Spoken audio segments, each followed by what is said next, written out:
नमस्कार मित्रों, मैं हूं योगाचार्य तारा दत्त। स्वागत है आपका सिद्धि योगा में।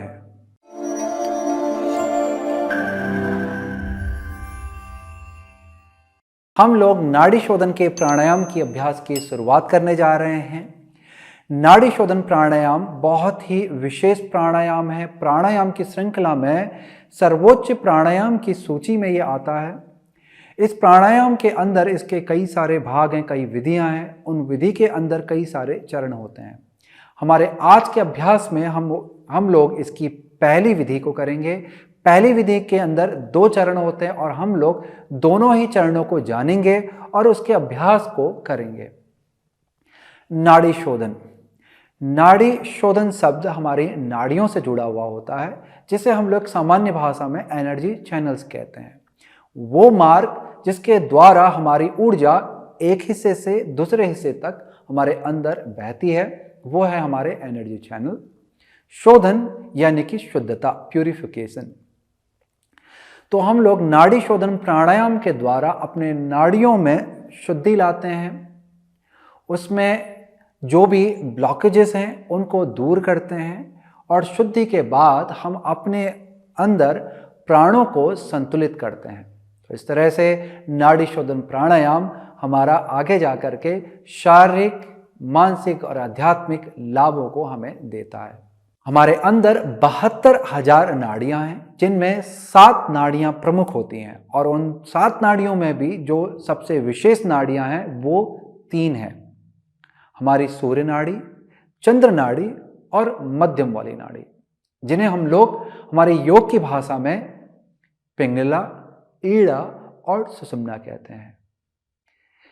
ईड़ा और पिंगला यानी कि सूर्य और चंद्र हमारे शरीर के मूल से होते हुए ऊपर की तरफ को जाती है, ऊर्जा के प्रवाह को नीचे से ऊपर की तरफ को विस्तृत करती है और हमारी सुषुम्ना इन दोनों ही नाड़ियों के मध्य से होकर करके गुजरती है। हम लोग इस प्राणायाम के अभ्यास से सूर्य और चंद्र नाड़ी का जागरण करते हैं और इस जागरण के साथ हमारी जो मध्य वाली सुषुम्ना नाड़ी है उसका जागरण अभ्यास के साथ साथ जैसे जैसे अभ्यास बढ़ता जाता है, मध्य वाली नाड़ी का जागरण स्वतः ही होने लगता है और जैसे जैसे इन ऊर्जाओं का जागरण होता है वैसे वैसे हमें शारीरिक, मानसिक और आध्यात्मिक लाभ प्राप्त होते हैं। आगे की जानकारी में मैं आपको बतला दूं, प्राणायाम का अभ्यास भोजन के उपरांत बिल्कुल भी ना करें। कम से कम 3 से 4 घंटे का अंतर आपके भोजन और आपके अभ्यास में होना चाहिए। यह प्राणायाम आप सुबह प्रातःकाल यदि सूर्योदय से पहले करते हैं तो आपको लाभ ज्यादा प्राप्त होंगे।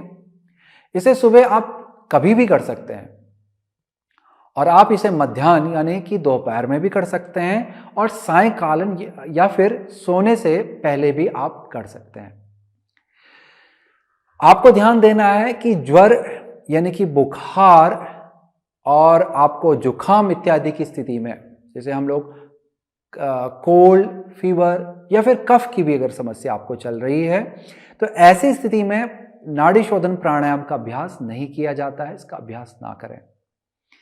विधि के अनुसार उसके लाभ भी बदल जाते हैं और उससे जुड़ी भी सावधानियां भी थोड़ी बहुत बदलती रहती हैं, जो कि मैं आपको आगे विधि के साथ साथ बतला दूंगा। चलिए प्राणायाम की तरफ बढ़ते हैं। प्राणायाम के लिए आपको किसी भी आसान स्वरूप वाली स्थिति यानी कि कोई भी सुखात्मक आसन की स्थिति में बैठ जाना है। मेरुदंड को सीधा रखना है। यदि मेरुदंड को सीधा रखने में आपको सामान्य रूप में दिक्कत आती है, खासकर नीचे बैठने में, कोई गद्दी या कोई बिछौना, आसन इत्यादि लेकर के उसके ऊपर बैठ जाएं। आप इस प्राणायाम को नीचे भूमि पे बैठ के भी कर सकते हैं। यदि आप भूमि पे बैठ के करेंगे तो आपको लाभ इसके ज्यादा मिलेंगे, परंतु आप इस प्राणायाम को कुर्सी या बिस्तर पे भी बैठ के कर सकते हैं। ध्यान रखें कि यदि आपके घुटने और कमर में दर्द है तो अपनी सुविधा अनुसार जहां भी आपको सही लगे आप वहां पर बैठें। अभ्यास के लिए आपकी बैठने की स्थिति, जैसे मैंने आपको पहले बतलाया कि सुखात्मक होगी। इसके बाद हमारी हाथ की विशेष स्थिति बनती है, जिसे हम लोग नासिकाग्र मुद्रा कहते हैं। हाथों की हम 2 स्थितियों का प्रयोग करते हैं। एक नासिकाग्र मुद्रा जो कि कुछ इस तरह से दिखलाई पड़ती है, जिसमें हमने हमारी अंगूठी वाली उंगली और छोटी उंगली अंगूठे के ऊपरी हिस्से से जाकर के मिला लिया। दोनों ऊपरी हिस्से, यहां पर उंगलियों के दो ऊपरी हिस्से और अंगूठे का ऊपरी हिस्सा मिल गया है। हमारी बीच वाली उंगली और पहली वाली उंगली सीधी ऊपर की तरफ को खड़ी है। तो यह है हमारी नासिकाग्र मुद्रा। इसके अलावा दूसरी मुद्रा का जो प्रयोग होता है यहां पर प्राणायाम के लिए, इसमें हमारी जो दो उंगलियां उठी हुई थी ये अब नीचे को आ जाती हैं इस तरह से। यह हमारी बनती है विष्णु मुद्रा। दोनों ही मुद्राओं को कई जगह पर प्राण मुद्रा के नाम से जाना जाता है क्योंकि यह प्राणायाम में प्रयोग में आती है।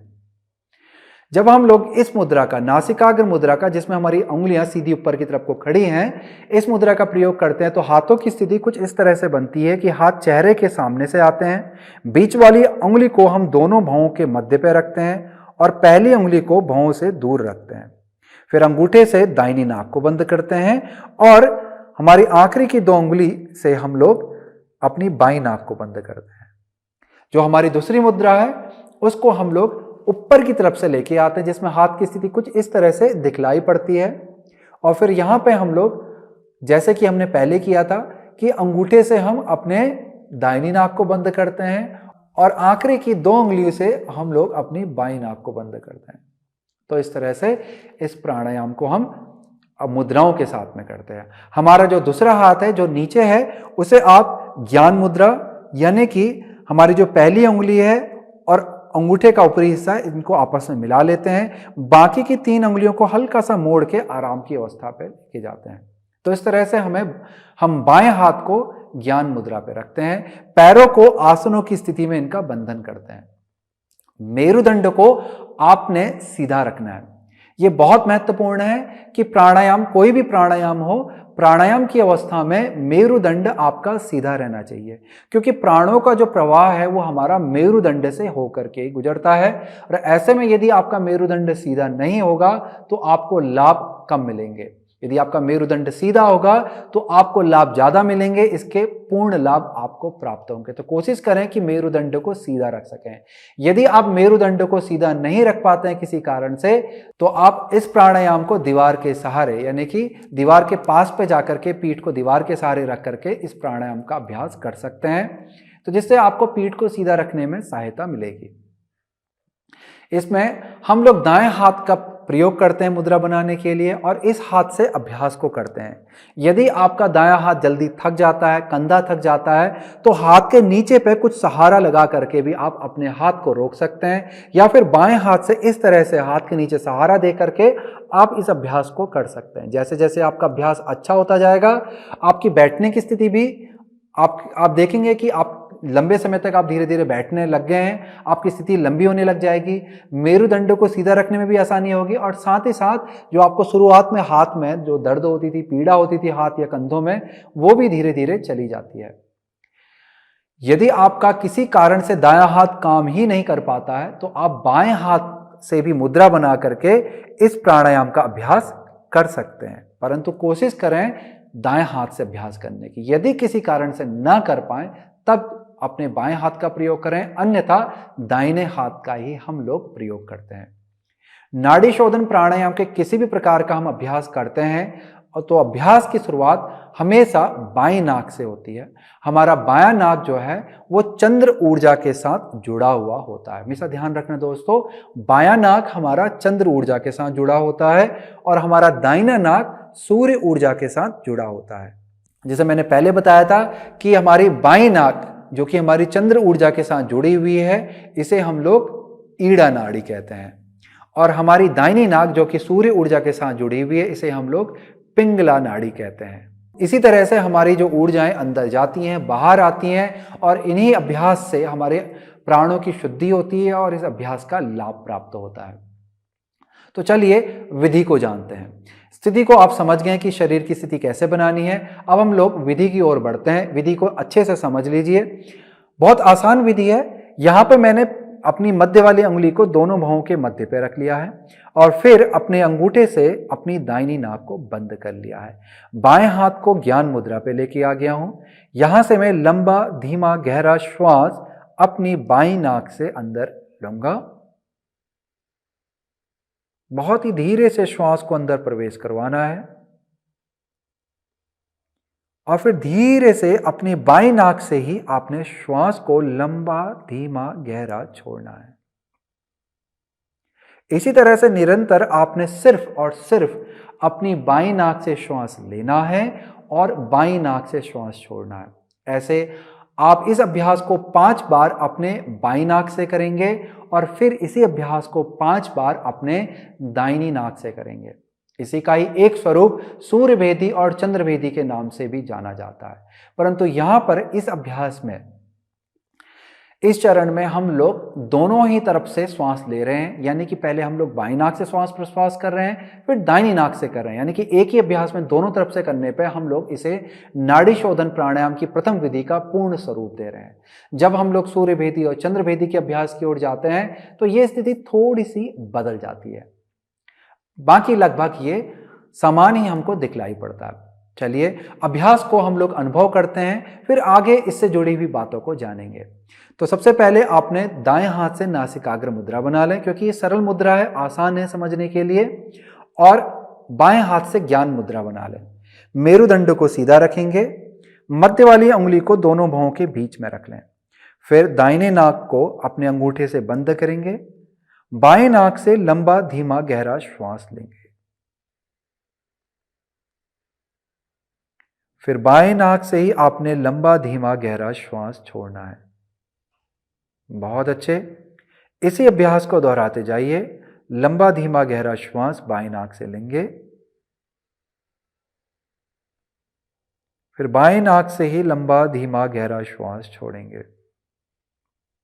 वापस से श्वास लेंगे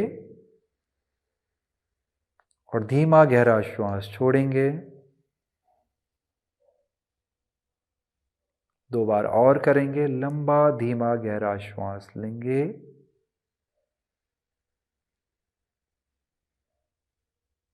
लंबा, धीमा, गहरा श्वास छोड़ेंगे।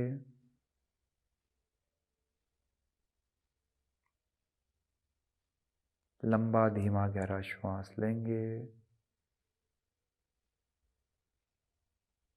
लंबा, धीमा, गहरा श्वास छोड़ेंगे।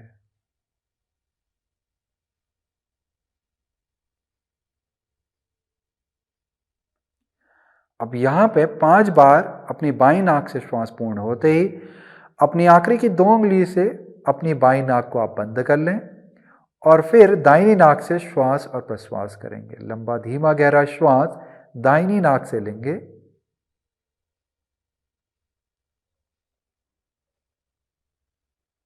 लंबा, धीमा, गहरा श्वास बाईं नाक से छोड़ेंगे। वापस से लंबा, धीमा, गहरा श्वास बाईं नाक से लेंगे। श्वास की गति को आपने बहुत ही धीमा रखना है, कोई भी उतावलापन श्वास को लेते या छोड़ते वक्त नहीं दिखाना है। श्वास और प्रश्वास आपकी चलती रहेगी।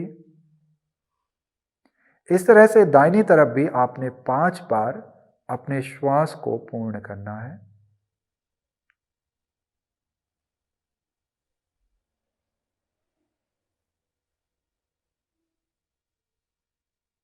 आपका आखिरी श्वास पूर्ण होने के पश्चात धीरे से अपने हाथों को ज्ञान मुद्रा में, यानी कि दाहिने हाथ को ज्ञान मुद्रा पे लेके आ जाएं।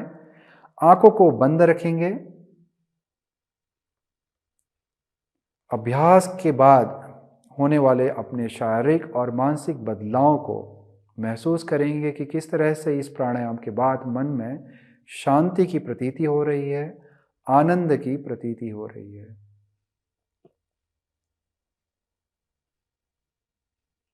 अब धीरे से अपनी आंखों को खोल लें। तो यह था हमारी नाड़ी शोधन की पहली विधि का प्रथम चरण का अभ्यास। इसमें हम लोग शुरुआत में कम से कम 5 बार बाईं नाक से श्वास लेते हैं और 5 बार दाहिनी नाक से श्वास लेते हैं। यह सबसे कम का अभ्यास है। शुरुआत में अभ्यास को समझने के लिए, जानने के लिए आप 5 बार करते हैं, परंतु इस अभ्यास का अधिकतम फायदा पाने के लिए कम से कम फिर आप 5 से 8 श्वास के बीच में लेंगे और फिर इसी को बढ़ाते बढ़ाते हुए आप 8 से 10 श्वास एक नाक से लें, ताकि आपको पूर्ण लाभ महसूस हो सके।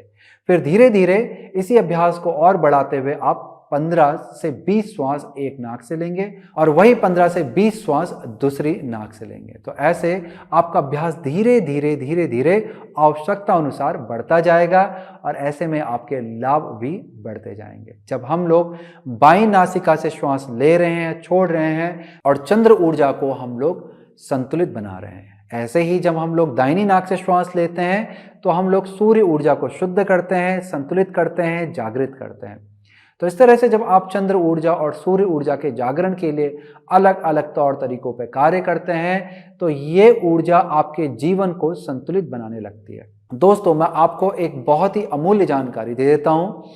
सूर्य ऊर्जा वह ऊर्जा है जो हमें बहिर्गामी बनाती है और सांसारिक चीजों के साथ हमें जोड़ती है। चंद्र ऊर्जा वह ऊर्जा है जो हमें अंतर्गामी बनाती है, अंतर्मुखी बनाती है, जो हमारे अंतःकरण से हमको जोड़ती है। जैसे कि हम लोग सांसारिक कार्यों में जो लगे रहते हैं, सांसारिक कार्यों के साथ जो हमारा लगाव है, जो हमारे अंदर उत्सुकता होती है, ये सब हमारी सूर्य ऊर्जा के कारण होती है। और जो हम लोग चीज़ों के बारे में सोचते हैं और स्वप्न देखते हैं कि हमें ये चाहिए, वो चाहिए, ये नहीं चाहिए, जितना भी आप स्वप्न में अपने अंदर मन में उसको सोचते हैं, स्वप्न का मतलब ये नहीं है कि आप नींद में सोच रहे हैं। स्वप्न का मतलब है कि जिस चीज़ का आप विचार अपने अंदर लेके आते हैं कि मुझे ये खरीदना है, वो खरीदना है, ये लेना है या वो बनाना है, वो स्वप्न। तो वो जो स्वप्न का आपके अंदर निर्माण हो रहा है, उस निर्माण का कार्य चंद्र ऊर्जा की वजह से होता है। आपके अंदर की भावनाएं, आपके इमोशंस, वो सब कुछ आपके चंद्र ऊर्जा के कारण होती हैं। और जो भावनाएं आपकी बहिर्गामी होती हैं वो सूर्य ऊर्जा का कारक होती हैं, उसके कारण होती हैं।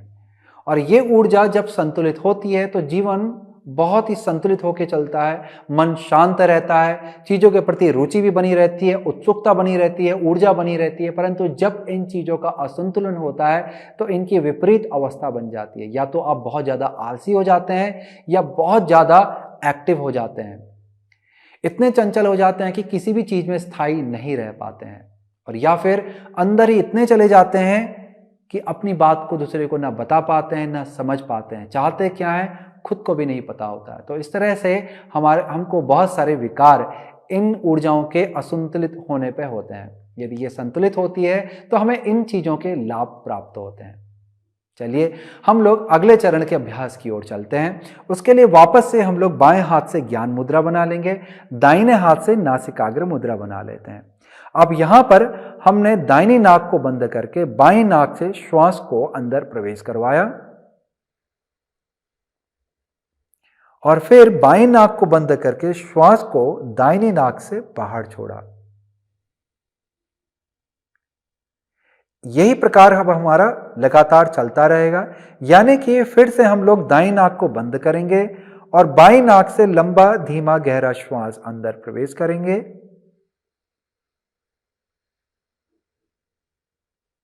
और फिर अपनी बाईं नाक को बंद करके दाहिनी नाक से श्वास को धीरे धीरे बाहर छोड़ देंगे। तो इस तरह से हमारा अभ्यास चलता रहेगा। 5 बार हमें बाएं से दाएं, बाएं से दाएं, बाएं से दाएं 5 बार श्वास लेनी है, छोड़नी है, और फिर 5 बार दाहिने से बाएं, दाएं से बाएं, दाएं से बाएं श्वास लेनी है और छोड़नी है। तो इस तरह से आपका दूसरे चरण का भी अभ्यास संपन्न हो जाएगा। चलिए एक बार मेरे साथ अभ्यास को समझ लें, दोहरा लें, और उसके बाद आप स्वयं से इस अभ्यास को पूर्ण कर सकते हैं। तो वापस से दोनों हाथों में उन दोनों हाथों की अपनी अपनी मुद्रा बना लें, आंखों को बंद करें, मेरुदंड को सीधा रखें, ध्यान रखें कि आपके पैरों की स्थिति आसान पूर्वक बनी रहे, आपको कोई दिक्कत पैरों की तरफ से ना आए। अब यहां पे आपने दाहिनी नाक को बंद करना है और लंबा धीमा गहरा श्वास बाईं नाक से लेना है। श्वास के पूर्ण अंदर आने के बाद बाईं नाक को बंद कर ले तुरंत ही, और दाईं नाक से धीरे धीरे लंबा धीमा गहरा श्वास बाहर निकालें। एक बार और इसी प्रक्रिया को दोहराते हैं। अपनी दाहिनी नाक को बंद करेंगे, बाईं नाक से लंबा धीमा गहरा श्वास लेंगे